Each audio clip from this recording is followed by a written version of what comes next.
நன்றியோடு ஸ்தோத்திரிக்கிறோம். ஸ்தோத்திரம் ஸ்தோத்திரம் ஸ்தோத்திரம் ஸ்தோத்திரம். ஹalleluya ஹalleluya. ஸ்தோத்திரம் இயேசுநாதா, உமக்கென்றும் ஸ்தோத்திரம் இயேசுநாதா. ஸ்தோத்திரம் இயேசுநாதா, உமக்கென்றும் ஸ்தோத்திரம் இயேசுநாதா. ஸ்தோத்திரம் செய்கிறோம் நின்னடியார் திரு நாமத்தின் ஆதரவில். ஸ்தோத்திரம் செய்கிறோம் நின்னடியார் திரு நாமத்தின் ஆதரவில். வானதூதர் சேனைகள் மனோகர கீதங்களால் எப்போதும். வானதூதர் சேனைகள் மனோகர கீதங்களால் எப்போதும். ஓய்வின்றி பாடி துதிக்க பேரோ மன்னவனே உமக்கு. ஓய்வின்றி பாடி துதிக்க பேரும் மன்னவனே உமக்கு. நீரல்லால் எங்களுக்கு பரலோகில் யாருண்டு ஜீவநாதா. நீரல்லால் எங்களுக்கு பரலோகில் யாருண்டு ஜீவநாதா. நீரே அன்றி இகத்தில் வேறொரு தேற்றமில்லை வரனே. நீரே அன்றி இகத்தில் வேறொரு தேற்றமில்லை வரனே. ஸ்தோத்திரம் இயேசுநாதா, உமக்கென்றும் ஸ்தோத்திரம் இயேசுநாதா. ஸ்தோத்திரம் இயேசுநாதா, உமக்கென்றும் ஸ்தோத்திரம் இயேசுநாதா. ஸ்தோத்திரம் செய்கிறோம் நின்னடியார் திரு நாமத்தின் ஆதரவில். ஸ்தோத்திரம் செய்கிறோம் நின்னடியார் திரு நாமத்தின் ஆதரவில். ஹalleluya. ஸ்தோத்திரிக்கிறோம் ஆண்டவரே, நன்றியோடு ஸ்தோத்திரிக்கிறோம் அப்பா, ஸ்தோத்திரிக்கிறோம் அப்பா. அந்த அருமையான நாளை கொடுத்தீரே, உமக்கு ஸ்தோத்திரம் ஸ்தோத்திரம் ஸ்தோத்திரம் அப்பா. உமக்கு ஸ்தோத்திரம் ஐயா. ஆண்டவரே ஸ்தோத்திரிக்கிறோம் ஸ்தோத்திரிக்கிறோம் ஸ்தோத்திரிக்கிறோம். ஹalleluya. நன்றியோடு ஸ்தோத்திரிக்கிறோம் நன்றியோடு ஸ்தோத்திரிக்கிறோம் நன்றியோடு ஸ்தோத்திரிக்கிறோம் நன்றியோடு ஸ்தோத்திரிக்கிறோம் அப்பா. அந்த நாளின் ஆராதனை கர்த்தாவே நீங்க பொறுப்பெடுத்துக் கொள்ளுங்கப்பா.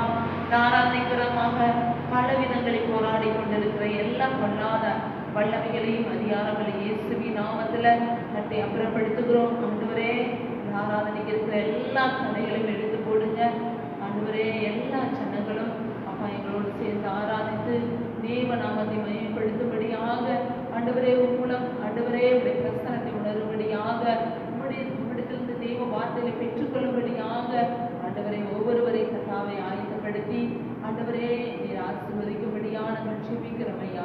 தொடர்ந்து உடைய பிரசனம் எங்களை மூடிக்கொள்ளட்டும், மறைத்துக் கொள்ளட்டும், வழி நடத்தட்டும். ஆவியாண்டை கருத்து ஒப்புக் கொடுக்கிறோம். இயேசுவின் நாமத்தில் ஜெபிக்கிற பிதாவே, ஆமென்.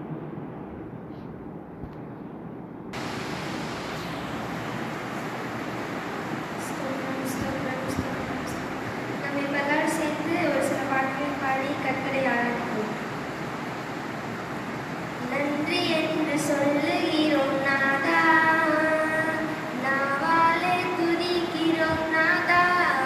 உமக்கு நன்றி என்று சொல்லுகிறோம் நாதா, நாவாலே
ஸ்தோத்திரம். இப்போ இன்னொரு பாடலை கூட நம்ம பாடி தேவனை ஆராதிப்போம்.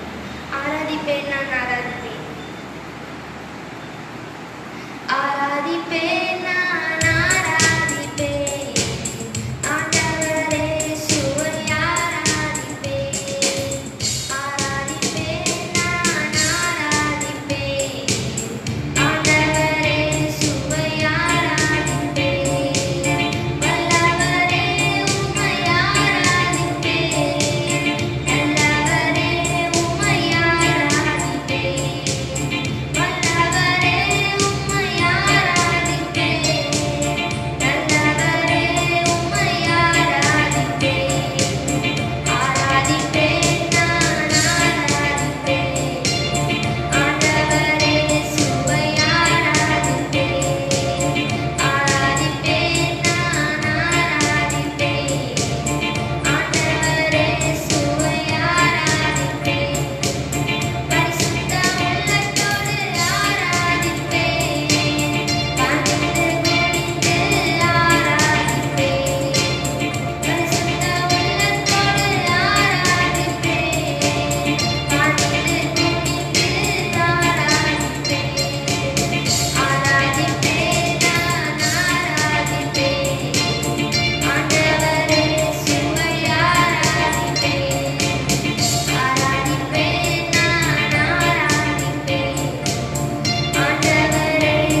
இப்போ நம்ம கூட தேவனை இன்னொரு விஷயம் ஆராதிப்போம். அசைவாடும் ஆகிய இந்த பாடலை பாடி ஆராதிப்போம். அசைவாடும்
ஹalleluya ஸ்தோத்திரிக்கிறோம் ஆண்டவரே, ஸ்தோத்திரிக்கிறோம்.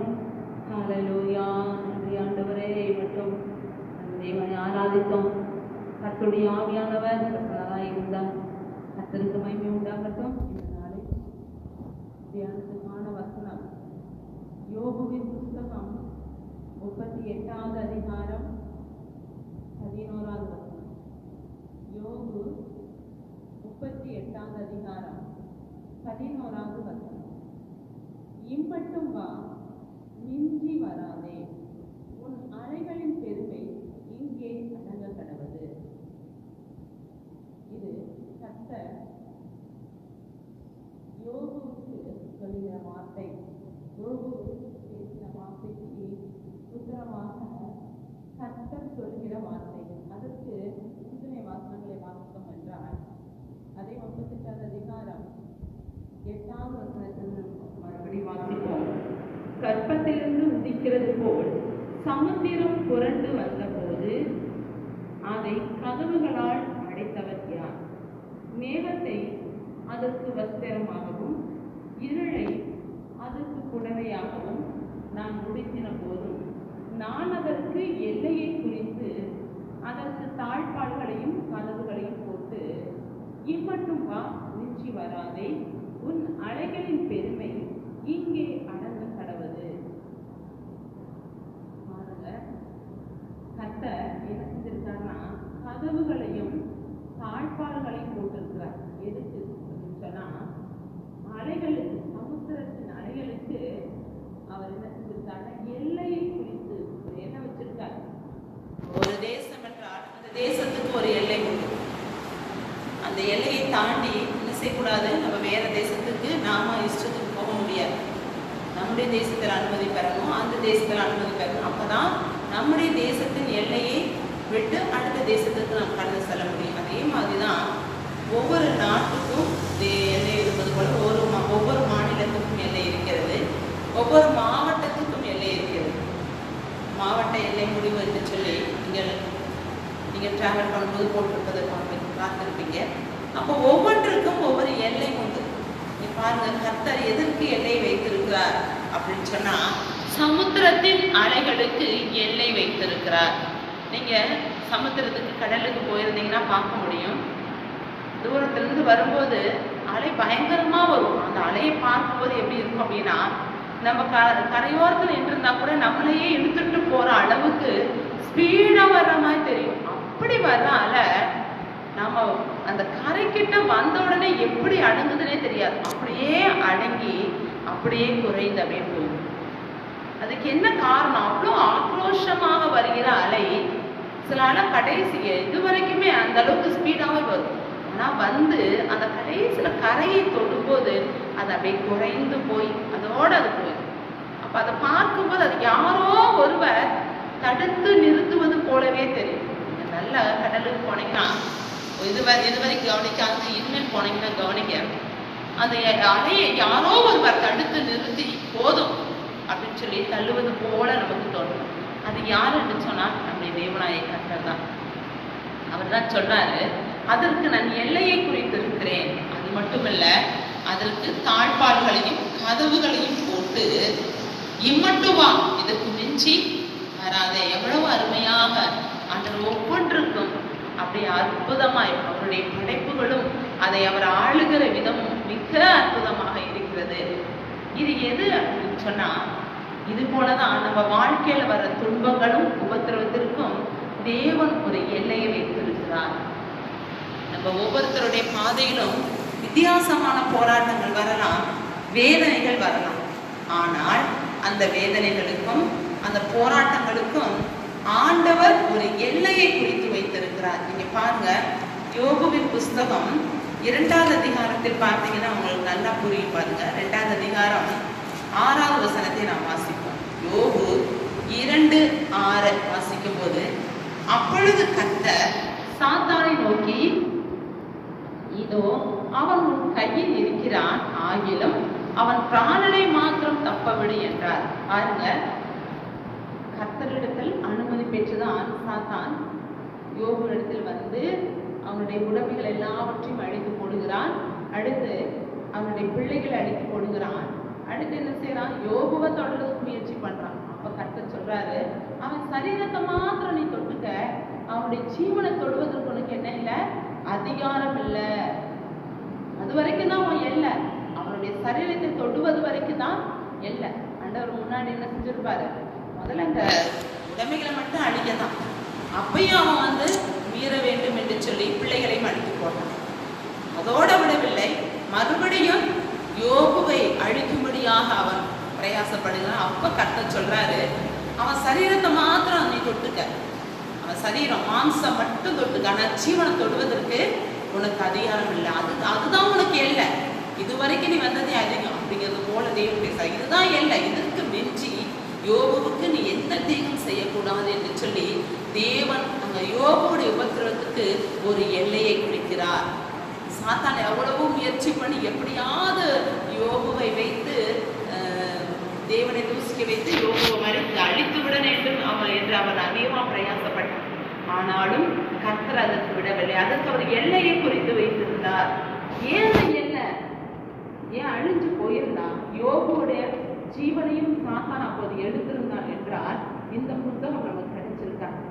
நம்முடைய உபத்திர காலங்களில் நமக்கு ஆறுதல் கொடுக்கிற அருமையான சத்தியங்கள் அடங்கிய இந்த யோபுடைய புத்தகம் நமக்கு கிடைச்சிருக்காங்க. இன்றைக்கு உபத்திரத்தின் பாதையில் போகிற ஒவ்வொருவருக்கும் இந்த யோபுவின் புஸ்தகம் மிகுந்த ஒரு ஆறுதலாக இருக்கிறது. அதை படிக்கும் போது நம்முடைய உபத்திரங்கள் மாறும் என்று சொல்லி ஒரு விசுவாசம் தெய்வ பிள்ளைகளுக்கு உண்டாகுவதற்கு காரணமாக இருக்கிற இந்த புத்தகமே உருவாகக்கூடாது என்று சொல்லிதான் சாத்தான் அன்னைக்கு திட்டம் போட்டு யோபுவை அழிக்க நினைத்தான்.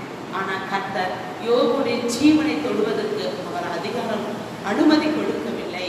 ஏனென்றால் யோபுடைய ஜீவன் இருந்தால்தான் யோபுவை தேவன் ஆசீர்வதிக்க முடியும்.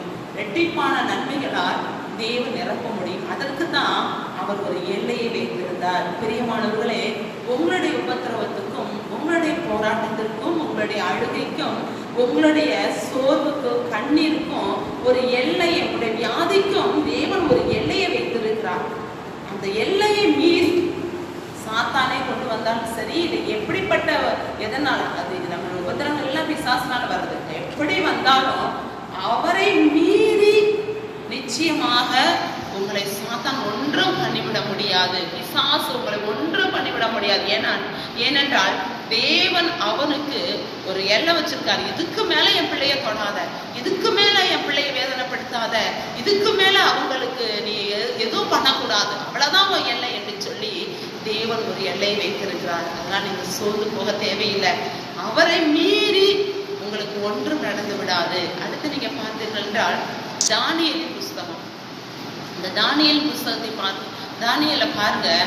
தானியேலை சிங்கக்கவியில் போடுவது வரைக்கும் தான் சாத்தானுக்கு தேவன் அனுமதி கொடுத்திருக்கிறார். அது வரைக்கும் தான் இல்லை. ஆனா சிங்கக்கவியில போட்டு சிங்கங்கள் சாப்பிடும்படியான ஒரு அனுமதியை தேவன் கொடுக்கல. எது வரைக்கும் அவருக்கு அந்த உபத்திரவத்துக்கு அவர் எல்லை வைத்திருந்தாருன்னு சொன்னா சிங்கக்கவியில போட மட்டும்தான் படும்.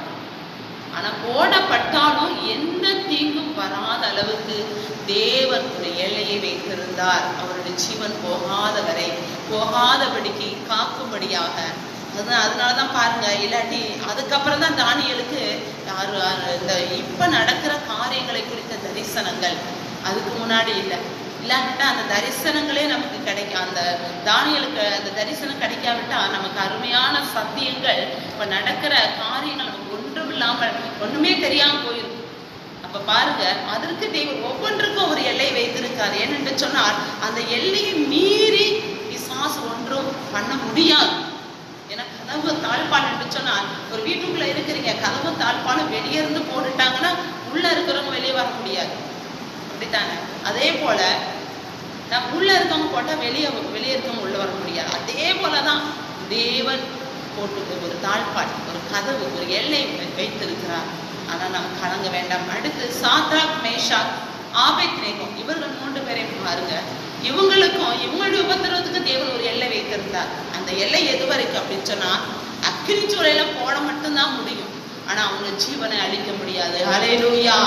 எந்த நேரத்திலும் தேவன் அந்த ஜீவனை அழிப்பதற்கு அவர் இடம் கொடுக்கவில்லை. அவர் எப்படின்னா அந்த அக்கினி சூளையில போடுற வரைக்கும் தான் அவங்க உபத்திரவம். அதுக்கு மிஞ்சி அந்த அப்படி போடப்பட்டால் அந்த முடி கூட கருகாது, அந்த நெருப்பின் வாசனை கூட அவர்கள் மேல் இல்லாத அளவுக்கு தேவன் அப்படி ஒரு எல்லையை வைத்திருந்தார்.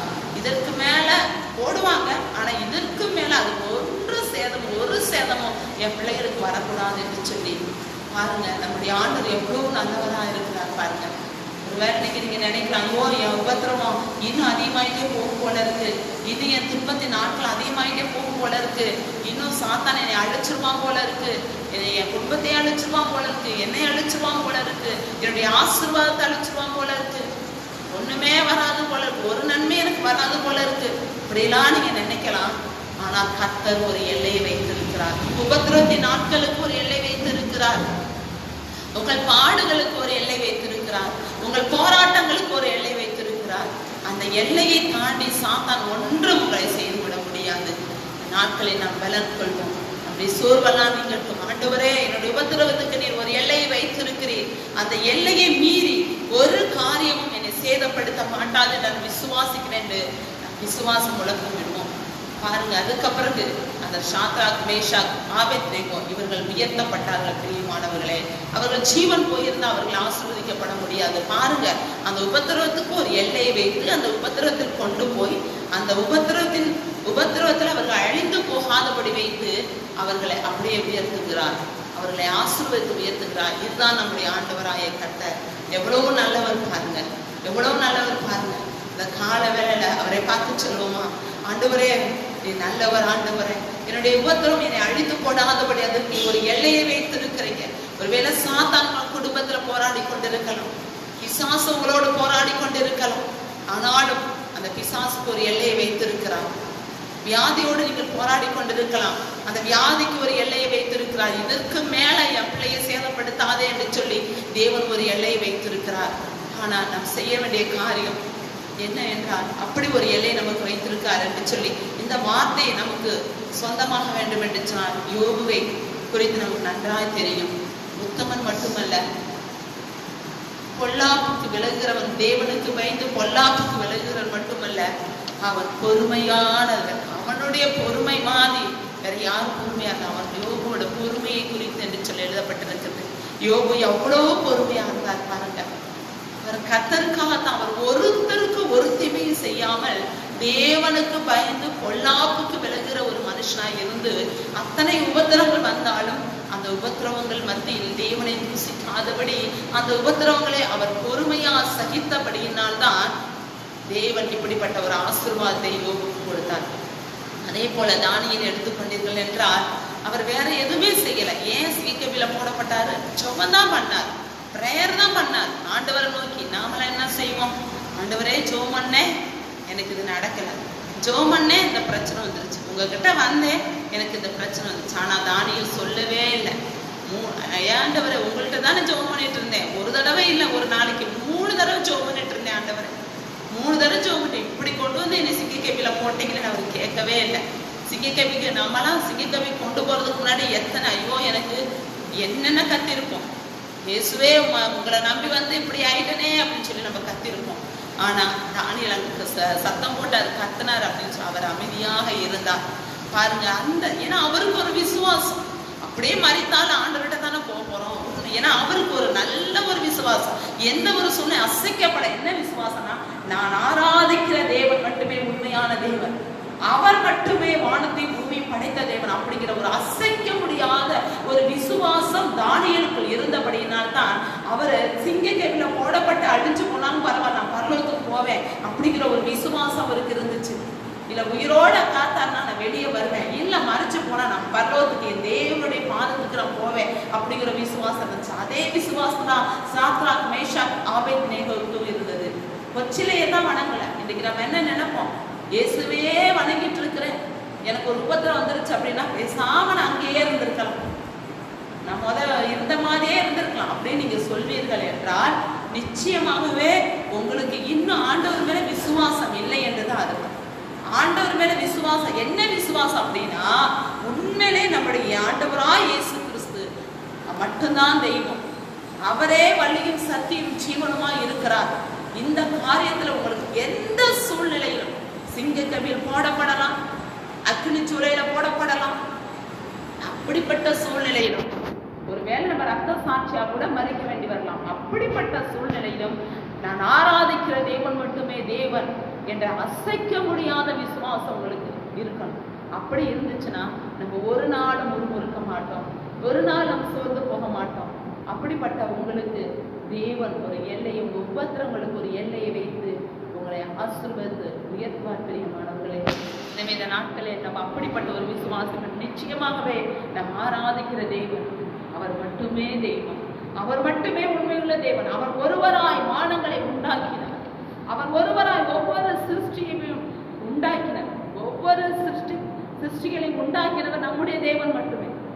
ஹல்லேலூயா. உங்களையும் என்னையும் உருவாக்கின தேவன் தாயின் வயிற்றில் கருவாக இருக்கும் போது வேற யாரும் அந்த கருவை பார்க்க முடியாது. ஒருவேளை இன்னைக்கு ஸ்கேன் இருக்கலாம், பார்க்கலாம்.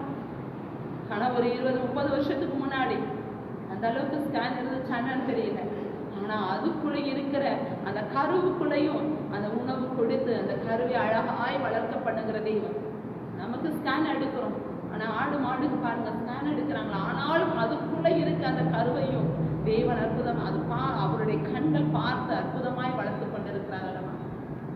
உங்க உபத்திரவத்தை பார்த்து உங்களை விட்டுருவாரா? உங்க வேதனையை பார்த்து அதுக்கு எல்லை மிஞ்சி வரும்படியா விட்டுருவாரா? ஆனா உங்களுக்கு விசுவாசம் இருக்க வேண்டும். என்னுடைய தேவன் என்னுடைய உபத்திரத்துக்கு ஒரு எல்லை வைத்திருக்கிறான், என்னுடைய தேவன் என்னுடைய வேதனைக்கு ஒரு எல்லை வைத்திருக்கிறார், வியாதிக்கு ஒரு எல்லை வைத்திருக்கிறார். அதை மிஞ்சி ஒரு காரியமே என்னை சேதப்படுத்தாது என்று சொல்லி நீங்கள் விசுவாசத்தோடு இருப்பீர்கள் என்றால் நிச்சயமாகவே உங்க வேதனையை தேவன் மாற்றி எப்படி யோபுவை ஆசீர்வதித்தாரோ, எப்படி தானியேலை உயர்த்தி அவருடைய நாமம் மகிமைப்பட்டதோ, எப்படி சாத்ராக் மேஷாக் ஆபேத்நேகோவை தேவன் உயர்த்தினாரோ, அதே போல உங்கள் வாழ்க்கையில் உங்களை உயர்த்துவார். கர்த்தருக்கு மகிமை உண்டாகட்டும். தொடர்ந்து சில ஜெப குறிப்புகளை பார்த்து விடுவோம்.